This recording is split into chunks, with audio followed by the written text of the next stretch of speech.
गांधारी गुप्ता खंड 2 प्रतिलेखन संख्या 104 गति 85 शब्द प्रति मिनट। उपसभापति महोदय, योजनाएं हाथ में ली गई हैं जिनके द्वारा लोगों को काम मिल रहा है और सस्ते गल्ले की दुकानें खोली गई हैं। जहां आवश्यक है वहां मुफ्त खाना भी दिया जा रहा है। विदेशों से आए हुए अन्न की कीमत अधिक होने के कारण अन्न का दाम चढ़ गया है।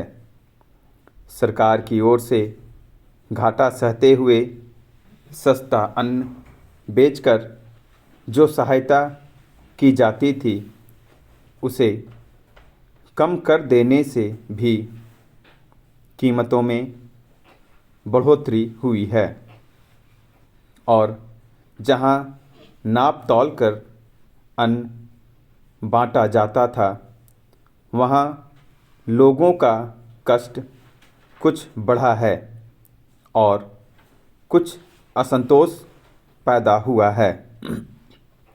वस्तुओं के मूल्य में गिरावट आने से इसका प्रभाव कुछ कम हो गया है।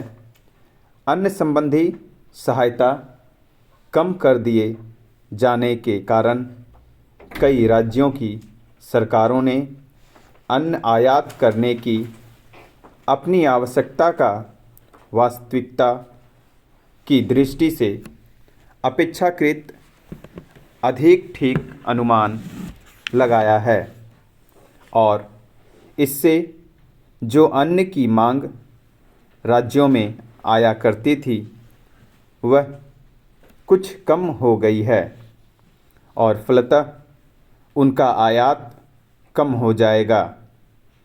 यह आज की स्थिति में और आगे के लिए भी अवश्य ही लाभदायक है। जो राशि अन्न संबंधी सहायता ना देने से बची है वह छोटी मोटी आवश्यक योजनाओं में लगा दी जाएगी जिनसे आगे अन्न की उत्पत्ति बढ़ने और इस तरह हमें अपनी खाद्य समस्या हल करने में सहायता मिलेगी। हमारी सरकार इन सब बातों पर बहुत ध्यान से विचार कर रही है। उसे तत्कालिक और भविष्य के लाभ को तुलनात्मक दृष्टि से देखना है। साथ ही वह इस बात के लिए भी चिंतित हैं कि लोगों को कोई कष्ट ना हो और उससे जो कुछ हो सकेगा वह विपत्ति को टालने के लिए करेगी। योजना आयोग अपनी पंचवर्षीय योजना को अंतिम रूप दे रहा है।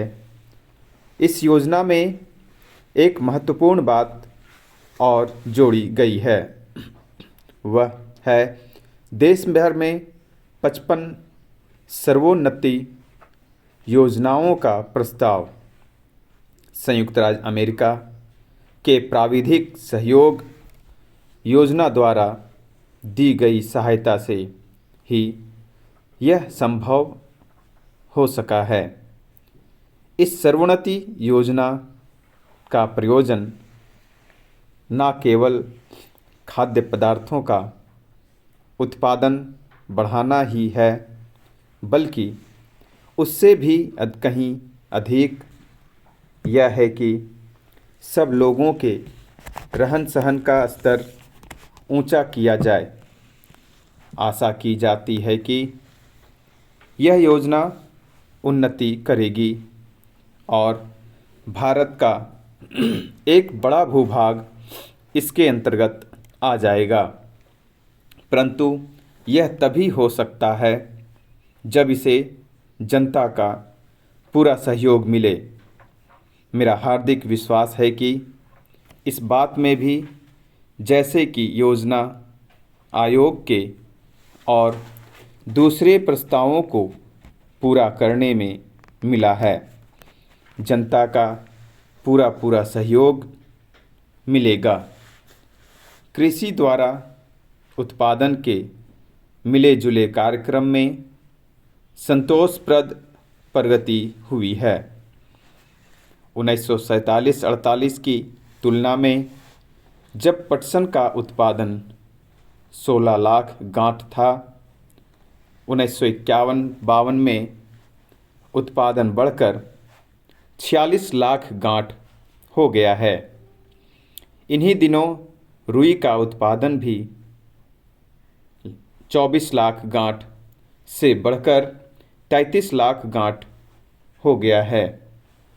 यद्यपि कुछ प्रदेशों में सूखा पड़ जाने से इस बढ़ती से कोई लाभ नहीं पहुंचा है।